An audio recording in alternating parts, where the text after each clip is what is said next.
एक डॉक्टर जिसने एमबीबीएस किया, सरकारी नौकरी भी की, लेकिन अब वही डॉक्टर बिहार के सबसे बड़े पेपर लीक कांड में गिरफ्तार हो चुका है।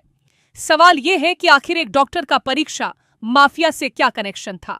क्या वे सिर्फ एक मोहरा था या फिर पूरे खेल का अहम खिलाड़ी? और आखिर जांच एजेंसी को उसके खिलाफ ऐसे कौन से सबूत मिले जिनके बाद उसे गिरफ्तार करना पड़ा? आइए जानते हैं पूरी कहानी इस रिपोर्ट में। बिहार लोक सेवा आयोग यानी बीपीएससी की टीआरआई 3 शिक्षक भर्ती परीक्षा के पेपर लीक मामले में आर्थिक अपराध इकाई यानी ईओयू ने एक और बड़ी कार्रवाई की है।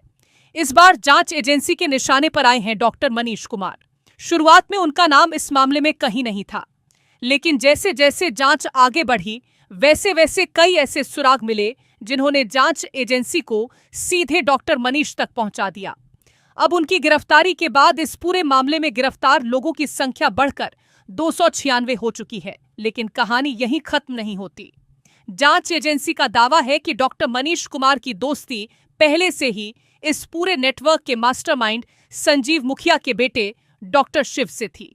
इसी दोस्ती के जरिए वे इस पेपर लीक गिरोह के संपर्क में आए और फिर कैंडिडेट्स को परीक्षा में पास कराने की साजिश का हिस्सा बन गए। अब यहां से कहानी और भी चौंकाने वाली हो जाती है।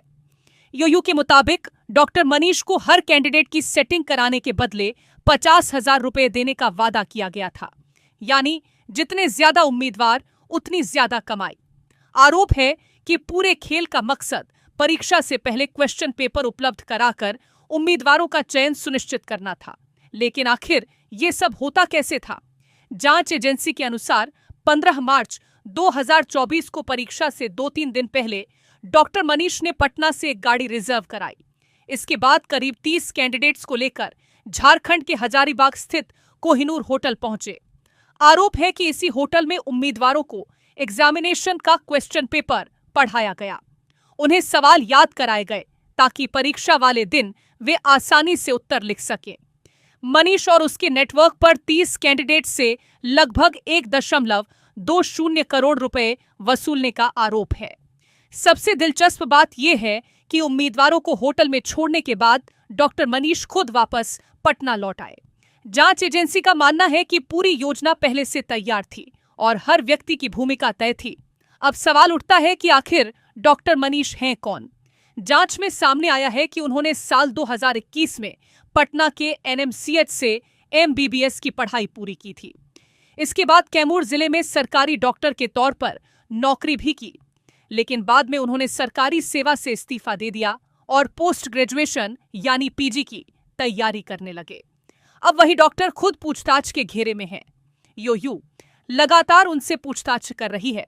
एजेंसी यह जानने की कोशिश कर रही है कि इस नेटवर्क में और कौन कौन लोग शामिल थे, कितने कैंडिडेट्स को कथित तौर पर फायदा पहुंचाया गया और इस पूरे खेल की असली कमान किसके हाथ में थी। जांच एजेंसी का कहना है कि पूछताछ में जो भी नए नाम सामने आएंगे उनके खिलाफ भी कार्रवाई की जाएगी, यानी आने वाले दिनों में इस मामले में और भी बड़ी गिरफ्तारियां हो सकती हैं। टीआरआई 3 पेपर लीक कांड पहले ही बिहार के सबसे चर्चित भर्ती घोटालों में शामिल हो चुका है। हर नई गिरफ्तारी के साथ इस केस की नई परत खुल रही है और कई बड़े सवाल भी सामने आ रहे हैं।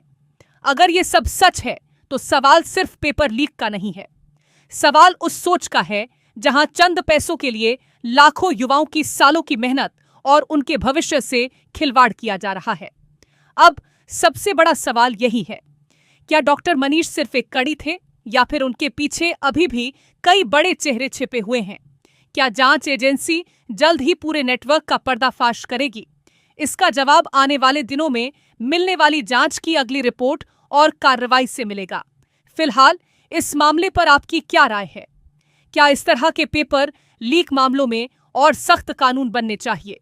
अपनी राय हमें कमेंट करके जरूर बताइए। अगर आपको ये रिपोर्ट पसंद आई हो तो वीडियो को लाइक करें, चैनल को सब्सक्राइब करें और ऐसी ही बड़ी खबरों के लिए जुड़े रहिए।